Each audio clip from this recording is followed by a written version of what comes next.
Big boss ಖ್ಯಾತಿಯ ರೂಪೇಶ್ ಶೆಟ್ಟಿ ಅವರು ಈಗ ಸಿಕ್ಕಾಪಟ್ಟೆ ಟ್ರೆಂಡಿಂಗ್ನಲ್ಲಿದ್ದಾರೆ, ಸುದ್ದಿಯಲ್ಲಿದ್ದಾರೆ. ಅದಕ್ಕೆ ಕಾರಣ ಅವರು ಬಾಂಬೆಯಿಂದ ಒಬ್ಬ ಬಿಗ್ ಸ್ಟಾರನ್ನ ತಮ್ಮ ತುಳು ಇಂಡಸ್ಟ್ರಿಗೆ ಕರೆಸಿದ್ದಾರೆ. ಇದ್ರ ಜೊತೆಗೆ ಅವರ ಅಧಿಪತ್ರ ಸಿನಿಮಾ ಕೂಡ ರಿಲೀಸ್ಗೆ ರೆಡಿ ಆಗಿದೆ. ಫೆಬ್ರವರಿ 7ನೇ ತಾರೀಕು ಅಧಿಪತ್ರ ಸಿನಿಮಾ ತೆರೆ ಮೇಲೆ ಬರ್ತಾ ಇದೆ. ಈ ಬಗ್ಗೆ ಮಾತ್ರ ನಿಮ್ಮ ಜೊತೆಗೆ ರೂಪೇಶ್ ಶೆಟ್ಟಿ ಅವರು ಸಿಕ್ಕಿದ್ದಾರೆ. ರೂಪೇಶ್ ಅವರು ಹೇಗಿದ್ದೀರಿ? ಆರಾಮ, ನೀವು ಹೇಗಿದ್ದೀರಾ? ಎಸ್, ರೂಪೇಶ್ ಶೆಟ್ಟಿ ಅವರು ಮಾತಾಡ್ಸ್ಬೇಕಂದ್ರೆ ಒಂದಿಷ್ಟು ವಿಚಾರಗಳು ತಿಳ್ಕೊಳ್ಬೇಕು. ಯಾಕಂದ್ರೆ ನಿಮ್ಮ ಕಾಂಟ್ಯಾಕ್ಟ್ ಬೇರೆ ಲೆವೆಲ್ ಇದೆ, ನಿಮ್ಮ ಸಿನಿಮಾ ಜರ್ನಿ ಬೇರೆ ಲೆವೆಲ್ಗೆ ಹೋಗ್ತಾ ಇದೆ. ಸುನೀಲ್ ಶೆಟ್ಟಿ ಅವ್ರನ್ನ ಕನ್ನಡಕ್ಕೆ ಕರ್ಕೊಂಡಿದ್ದೀನಿ. ಫಸ್ಟ್ ಸಾರಿ, ನಿಮ್ಗೆ ಅಧಿಪತ್ರ ಸಿನಿಮಾ ರಿಲೀಸ್ ಆಗ್ತದೆ ಫೆಬ್ರವರಿ 7th. ಅದಕ್ಕಿಂತ ಬಿಫೋರ್ ಸುನೀಲ್ ಶೆಟ್ಟಿ ಅವ್ರ ಬಗ್ಗೆ ಮಾತಾಡ್ತಾರೆ. ಯಾಕಂದ್ರೆ ಬಿಗ್ ಸ್ಟಾರ್ನ ನಿಮ್ಮ ತುಳು ಇಂಡಸ್ಟ್ರಿ ಕರ್ಸೋದಂದ್ರೆ ಅಷ್ಟು ಈಸಿ ಅಲ್ಲ. ಹೇಗೆ ನಡೀತದೆ ಪ್ರೊಸೆಸ್ ಎಲ್ಲ, ಹೇಗೆ ಆಗ್ತಿದೆ ಅಂತ?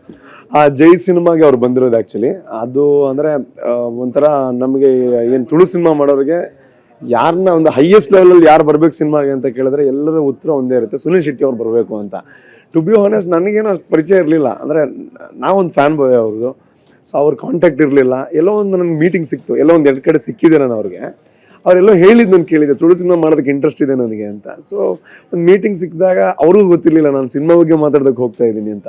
ಅವ್ರ ಫ್ರೆಂಡ್ ಥ್ರೂ ನಾನು ಹೋದೆ, ನನ್ನ ಪ್ರೊಡ್ಯೂಸರ್ ಫ್ರೆಂಡ್ ಥ್ರೂ ಹೋದೆ. ನಾನು ಹೋದಾಗ ಅವ್ರಿಗೆ ಹೆಂಗೆ ಅಪ್ರೋಚ್ ಮಾಡೋದು ಅಂತ ಸಿನಿಮಾ ಅಂತ ಕೇಳಿದಾಗಲೇ ಹಿಂಗೆ ನೋಡಿದ್ರು, ಇನ್ನು ಹೇಳ್ದೆ ಕೇಳದೆ ಬಂದಿದ್ದಾನೆ ಅಂತ. ಬಟ್ ಸಿಕ್ಕಿದ ಗ್ಯಾಪಲ್ಲಿ ನಾನು ನನ್ನ ಥ್ರೆಡ್ ಹೇಳಿದೆ, ಸರ್ ಹಿಂಗೆ ಆ್ಯಂಡ್ ನನಗೆ ನೀವೇ ಬಂದರೆ ಈ ಕ್ಯಾರೆಕ್ಟರ್ ಮಾಡೋಕ್ಕಾಗುತ್ತೆ ಸರ್. ಆಬ್ವಿಯಸ್ಲಿ ಒಂದು ಗೆಸ್ಟ್ ಅಪಿಯರೆನ್ಸ್, ಬಟ್ ಬಂದೋಗೋ ಕ್ಯಾರೆಕ್ಟರ್ ಅಲ್ಲ, ತುಂಬ ಕಥೆಯ ಒಂದು ಕನ್ಫ್ಯೂಷನ್ ಸ್ಟೇಜಲ್ಲಿ ಕನ್ಕ್ಲೂಷನ್ ಕೊಡುವಂಥ ಪಾತ್ರ. ಸೊ ನೀವು ಬಂದರೆ ನಾನು ಈ ಪಾತ್ರಕ್ಕೆ 100% ಜಸ್ಟಿಫಿಕೇಶನ್ ಕೊಡೋದಕ್ಕಾಗೋದು ಅಂತ ಅವ್ರಿಗೆ ಹೇಳಿದಾಗ ಅವ್ರಿಗೊಂದು ಸ್ವಲ್ಪ ಓಕೆ ಅಂತ ಅನಿಸ್ತು. ಆಮೇಲೆ ಹೇಳ್ತೀನಿ ಅಂತ ಹೇಳಿದರು, ಪಕ್ಕ ಅಂತ ಡೆಫಿನೆಟ್ಲಿ ಹೇಳಲ್ಲ ಅವರು. ಮೇ ಬಿ ನನ್ನ ಬ್ಯಾಕ್ಗ್ರೌಂಡ್ ಚೆಕ್ ಮಾಡಿರ್ತಾರೆ, ಓಕೆ 2 ಸಿನಿಮಾ ನಿರ್ದೇಶನ ಮಾಡಿದ್ದಾನೆ ಅಂತ ಅವ್ರಿಗೆ ಗೊತ್ತಾಗಿರ್ಬೋದು. ಅದಾದಮೇಲೆ ಒಂದು 2 ದಿವಸ ನಾನು ಹೇಳಿದ್ದೆ, ನನಗೆ 2 ದಿವಸ ಕೊಡಿ ಸರ್, ನಿಮ್ಮ ಕ್ಯಾರೆಕ್ಟರ್ ಇನ್ನೂ ಡಿಸೈನ್ ಮಾಡಿಬಿಟ್ಟು ಕಳಿಸ್ತೀನಿ ನಾನು ಅಂತ.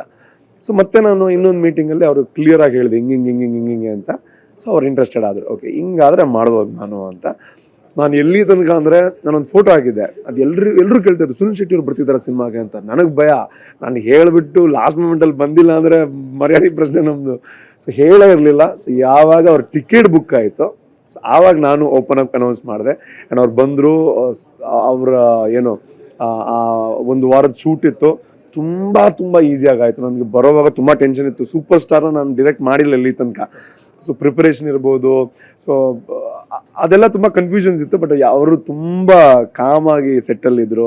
ಹೆಲಿಕಾಪ್ಟರ್ ಶೂಟೆಲ್ಲ, ನನಗೆ ಹೆಲಿಕಾಪ್ಟ್ರು ನಾನು ಹತ್ತೇ ಇಲ್ಲ ಹೆಲಿಕಾಪ್ಟ್ರು, ಅದ್ರ ಶೂಟ್ ಇತ್ತು. ಅದಕ್ಕೆ ಇಷ್ಟು ಪ್ರಿಪ್ರೇಷನ್ ಎಲ್ಲ ಮಾಡ್ಕೊಂಡಿದ್ವಿ. ಆಬ್ವಿಯಸ್ಲಿ ತುಂಬ ಚೆನ್ನಾಗೋಯ್ತು. ಆ್ಯಂಡ್ ನಮ್ಮ ಒಂದು ಏನು ವರ್ಕ್ ಲೆವೆಲ್ ಕೂಡ ಅವರ ಏನು ಪ್ರಿಪ್ರೇಷನ್ಸ್ ಅವರಿಗೆ ಒಂದು ಸಣ್ಣ ಸಿನಿಮಾ ಆಗಿದ್ರು ಕೂಡ ಯಾವುದೇ ದೊಡ್ಡ ಸಿನಿಮಾಗೂ ಕಡಿಮೆ ಇಲ್ದಿರೋ ಥರ ಪ್ರಿಪೇರ್ ಆಗ್ತಾ ಇದ್ರು.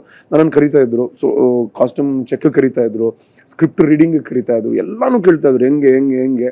ಸೊ ನಾವು ಒಂದು ರೀತಿನಲ್ಲಿ ಅಪ್ಡೇಟ್ ಆದ್ವಿ ಅಂತ ಹೇಳ್ಬೋದು.